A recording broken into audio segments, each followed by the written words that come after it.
अभी बहुत से स्टूडेंट के रिजल्ट आ चुके हैं, बहुत से स्टूडेंट के इंटरमीडिएट हाई स्कूल के रिजल्ट आना बाकी है।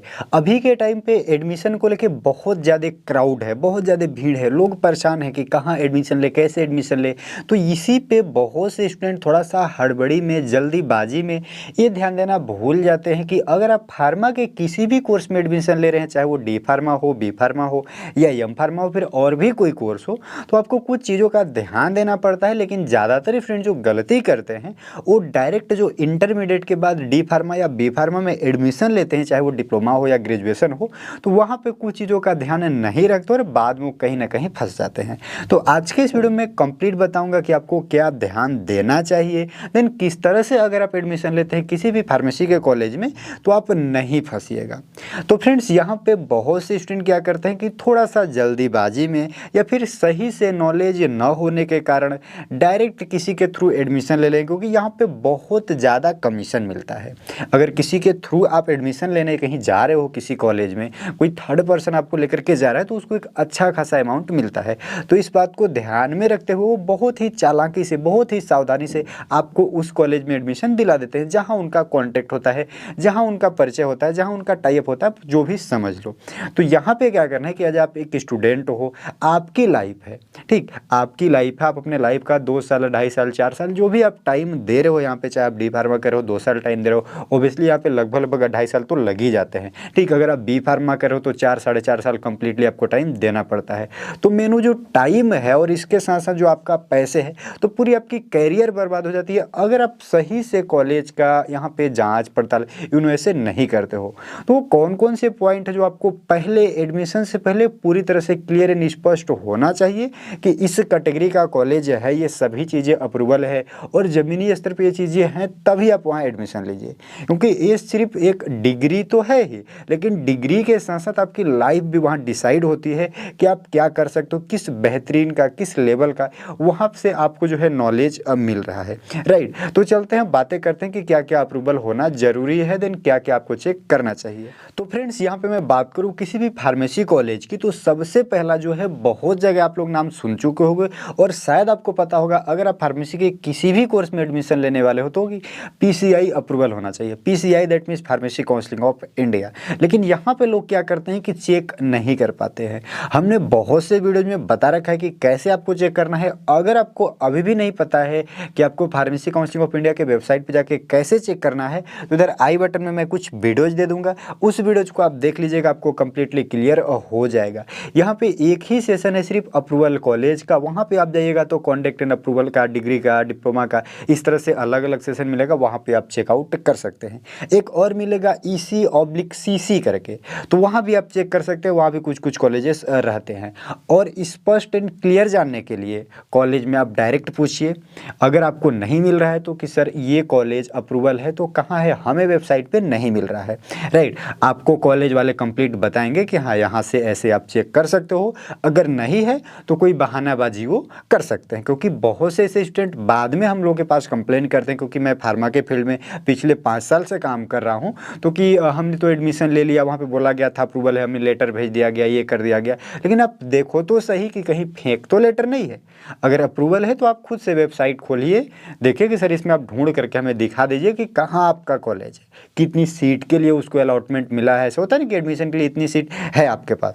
बहुत से स्टूडेंट ऐसे भी करते हैं 60 सीट है, 60 सीट अलाउ है, आप 60 सीट का एडमिशन स्टूडेंट का एडमिशन ले सकते हो। लेकिन कहीं ना कहीं वो उससे ज़्यादा ले लिए कि बीच में कुछ लोग छोड़ चले जाएंगे तो हम जो है उसका रजिस्ट्रेशन कर देंगे। तो इस तरह से भी बहुत से स्टूडेंट के साथ होता है। तो इस बात का भी आप ध्यान रखिए कि अगर उस कॉलेज में 60 एडमिशन हो चुका है तो उससे ज़्यादा आपको एडमिशन, मतलब जितनी भी सीट हो, ऐसा जरूरी नहीं कि 60 ही सीट हो सकती है। तो ऐसा कुछ कुछ केसेस में बहुत जगह देखने को मिलता है। तो मेन चीज़ तो है कि फार्मेसी काउंसिलिंग ऑफ इंडिया आपको चेक कर लेना ही चाहिए। बाकी AICTE अप्रूवल है या नहीं है, किसी बोर्ड से अप्रूवल है या नहीं है, अफिलिएटेड है या नहीं है, ये चीज़ें नेक्स्ट स्टेप हो जाता है। क्योंकि अगर pharmacy counselling of India approval है तो वहाँ पे साफ साफ लिखा होता है कि ये किस बोर्ड से, एग्जामिनेशन बॉडी कौन है, यानी कि इसका एग्ज़ाम कौन कंडक्ट कराएगा, कोई यूनिवर्सिटी है या कोई बोर्ड है या फिर अलग से एग्जामिनेशन कमेटी बनी हुई है, राइट। तो ये चीज़ें आपको पता चल जाएगा फार्मेसी काउंसिलिंग ऑफ इंडिया के वेबसाइट पे क्लियर एंड स्पष्ट। अब हम बात करें दूसरी पॉइंट की, तो दूसरी पॉइंट आपको ये भी चीज़ें ज़रूर ध्यान दे लेना चाहिए चाहिए कि जिस भी कॉलेज में आप एडमिशन लेने वाले हैं, जिस भी कॉलेज में एडमिशन लेने की प्लान बना रहे हैं, उसके एक्स स्टूडेंट यानी जो वहाँ से स्टडी कर चुके हैं वो क्या कर रहे हैं, वो उस कॉलेज के बारे में क्या फीडबैक दे रहे हैं। बहुत से स्टूडेंट क्या करेंगे कि कॉलेज का जो गूगल पे यहाँ पे पेज वगैरह होता है वहाँ पे जाकर के रिव्यू वगैरह देखेंगे, लोकेशन का रिव्यू वगैरह देखेंगे, देन देखेंगे कि कितना स्टार मिला हुआ है, किस तरह से फीडबैक मिला हुआ है। तो भाई वो फेक एंड फर्जी बहुत कॉलेज का होता है। मतलब सिर्फ कॉलेज की मैं बात नहीं कर रहा हूँ, किसी भी चाहे दुकान ले लीजिए, चाहे कोई भी चीज़ ले लीजिए, ज़्यादातर वो फेक एंड फर्जी होता है, सभी लोग रिव्यू नहीं देते हैं।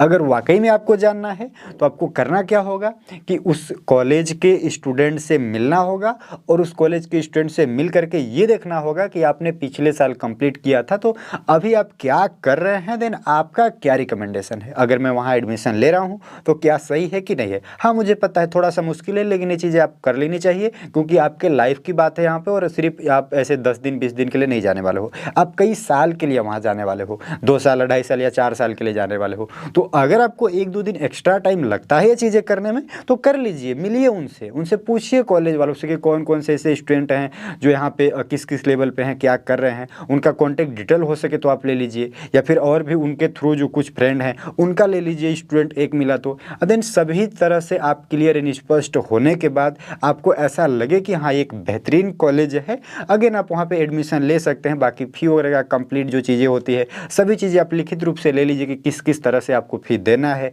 कितना कितना डोनेशन देना पड़ सकता है अगर आप कॉलेज नहीं जाओगे। कुछ चीज़ें होता है कि सेशनल छूट गया तो इतना देना पड़ेगा, प्रैक्टिकल आप अटेंड नहीं किए तो इतना फाइन देना पड़ेगा। तो इस तरह की बहुत से रूल्स एंड रेगुलेशन होते हैं जिसको बोलते हैं हिडन चार्ज, डायरेक्ट ऐसे नहीं बताया जाता है, लेकिन सभी चीज़ों को आप क्लियर एंड स्पष्ट पूछ सकते हैं क्योंकि प्रैक्टिकल होता है, थ्योरी होता है, और बहुत से कॉलेज का ऐसा रूल बना देते हैं वो लोग कि भाई अगर आप प्रैक्टिकल अटेंड एक दिन नहीं किए तो इतना फाइन देना पड़ेगा, आप सेशनल एग्जाम नहीं दिए तो इतना फाइन देना पड़ेगा।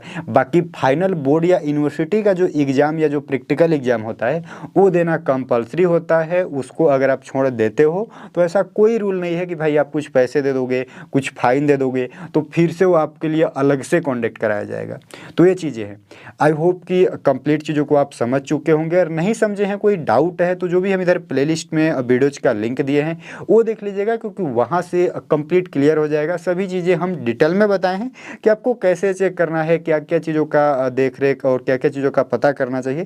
तो बहुत सी चीज़ें वहाँ से आपकी क्लियर हो जाएंगी अगर आप एज एक स्टूडेंट किसी भी कॉलेज में एडमिशन लेने की प्लान बना रहे हैं तो।